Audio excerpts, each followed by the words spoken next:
So this piece is dope. I promise. I did this piece at the end of last year, at the end of 2016, and it was a commission. It was Mutesa.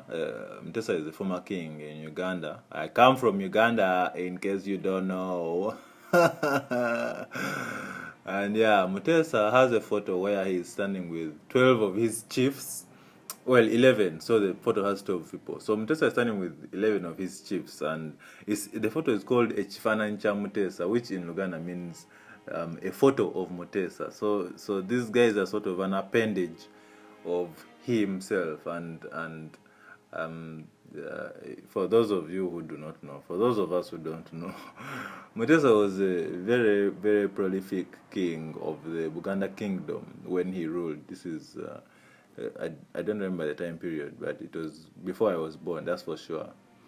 So yeah, Mutesa is standing with is posing with 11 of his chiefs, and the chiefs are sort of the ones who carry out his reign in the parts of the kingdoms where they come from. So it is one tribe, and it has one king, but it is extended. The leadership is extended. We could sort of call it decentralized, in the sense that we have one governing leader, and he has what are they called? And he has chiefs to carry out his leadership for him in the places where he can't physically be at those times. At all times, really, he can only be in one place at one time. And so the idea, the concept that I had was that if Mutesa, who was a very awesome king, if Mutesa, who was a man who dealt with missionaries and traders and all these other people, all these foreigners who had come to the kingdom, if Mutesa was as cunning, as keen, as enterprising, as leadery as he was, then he must have had a very unique, a very interesting, a very dynamic team of people behind him who helped carry out this reign. Because you see, the king is only as strong as his team. Any leader is only as strong as their team. And so I believe that Mutesa must have had awesome leadership skills. I believe that Mutesa must have had the best trainings, the best team buildings, if it were possible. But I also know that Mutesa must have gone and collected the best he could in terms of people to serve under him, people to carry out his reign.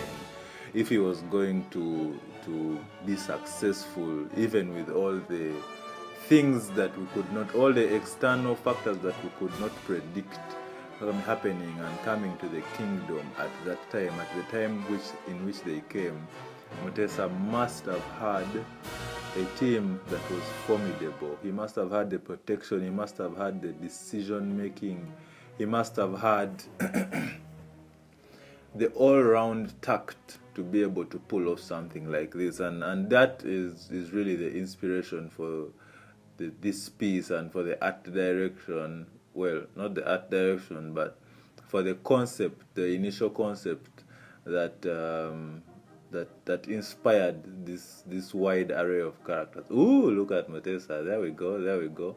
Well, that is what it looks. That is what I assume he would look like when he was younger, because the original photo has him when he's older. If Mutesa is going to assemble a team this awesome, he's obviously going to be a young, fresh, hip king, a king who you are willing to abandon your post for and go and follow.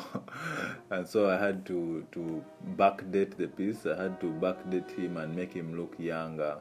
And he's called Magulu Nyondo, so I wanted to give him a hammer. Nyondo is a hammer in Luganda, and I had given him a hammer, but that didn't work out. We didn't have enough space, so I figured we would use the shield, which is also part of the Buganda emblem. It's a coat of arms. Part of the Buganda coat of arms is the shield, and it's a cultural piece as well. So it made sense to have it there. The piece needed to be grounded to where this piece of history happened. And yeah, this is Mutesa and his chiefs.